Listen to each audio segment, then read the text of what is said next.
when it's possible to hire someone to start interim and then go full-time, that's ideal. I totally realize that's not always possible either. Sometimes for the company, also it's not possible for all individuals.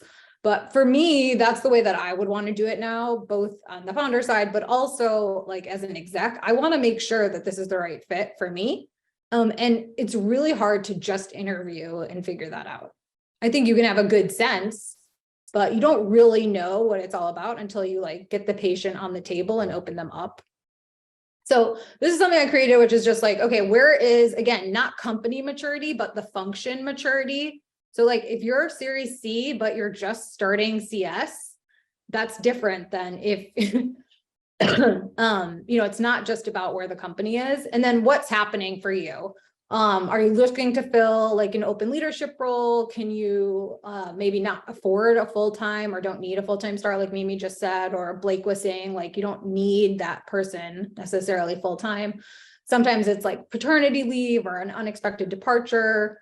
So let me just pause here and let Blake and Mimi react to some of these because I just sprung this on them.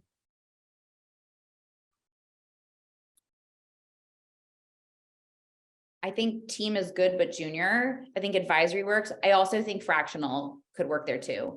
If it's a good team, and especially if you have someone where you're not quite ready to fully manage the function, and like there kind of needs to be a layer between team and founder. If you brought someone in to say, you're getting the team up leveled and upskilled, but you're also able to sort of translate what's going on in the team to a more strategic narrative when you're going back to founders or board members, I think that's an opportunity there. Yeah.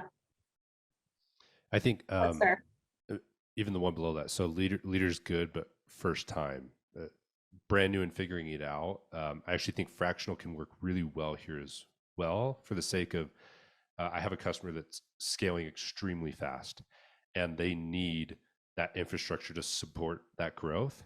And it's a first time VP of sales in that role and they've never seen that before. And that can be really overwhelming and scary when in reality, like 80% of that person's day is spent recruiting and in those efforts. At the same time, they're just keep pumping people into this, this team that actually doesn't have any sort of playbook or like sense of repeatability. And I fear that those are scenarios where they could get 12 months down the road, be doing layoffs because nobody's actually hitting quota because there wasn't something in place to execute on. Yeah. I think if you like have the established playbook, and I think this echoes what the three of us have been saying on this, is like if you're brand new and you don't know what's happening, it's hard to hire a full-time senior person. And that full-time senior person should be weary of it too. And even if you're just figuring it out. So in those cases, especially, and then if it's established, just my take is when it's possible to hire someone to and with the expectation that maybe they'll go full-time, and that's why it says interim to full-time, that's like ideal. Now, not everyone can do that. That doesn't work with everyone's life and situation. But I think a lot of times founders and quite frankly, investors get a little like shy about doing that.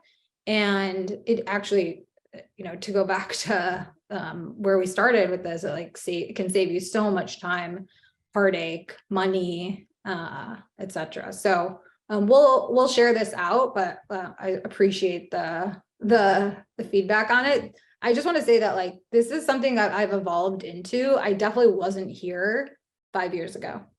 This is not what I would have said 5 years ago. I would have said, yeah, just hire full time, etc. So